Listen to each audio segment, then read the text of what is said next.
परभणीतील झरी येथे बहिणीला घेऊन गावाकडे परत जाणाऱ्या दुचाकीला एका भरधाव कारने धडक दिली। या अपघातात दुचाकीवरील बहीण भावाचा दुर्दैवी मृत्यू झाल्याची घटना मंगळवार 7 एप्रिल रोजी सकाळी 11 वाजताच्या सुमारास झरी आणि बोरीच्या शिवारात घडली।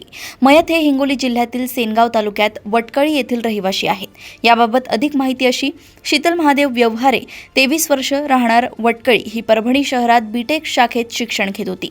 तिला गावाकडे घेऊन जाण्यासाठी भाऊ राम महादेव व्यवहार वय 21 वर्ष, राहणार वटकळी, हा परभणीला आला होता। सकाळी दोघे बहीण भाऊ दुचाकीने गावाकडे परत जात होते। झरीपासून जवळच असलेल्या पेट्रोल पंप परिसरात आल्यानंतर त्यांच्या दुचाकीला जिंतूरहून परभणीकडे येणाऱ्या स्विफ्ट डिझायर या भरधाव कारने धडक दिली।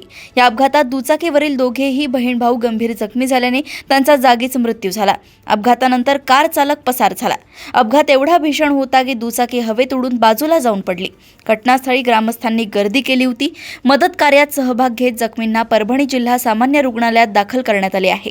घटनास्थळी उपविभागीय अधिकारी दीपक वाघमारे, ग्रामीण पोलीस ठाण्याचे सहाय्यक पोलीस निरीक्षक जीवन राजगुरू, अभिजित आडके, आरटीओ अविनाश चोंडे, राष्ट्रीय महामार्ग शाखेचे सहाय्यक पोलीस निरीक्षक पंकज शिनगारे, वाहतूक शाखेचे सहाय्यक पोलीस निरीक्षक वामन बेले, सानप आसिम खान, बीट जमादार तावरे, सुधीर डोंबे, शंकर जाधव, महामार्ग इंजिनियर अमित गायकवाड आदींनी घटनास्थळी धाव घेतली।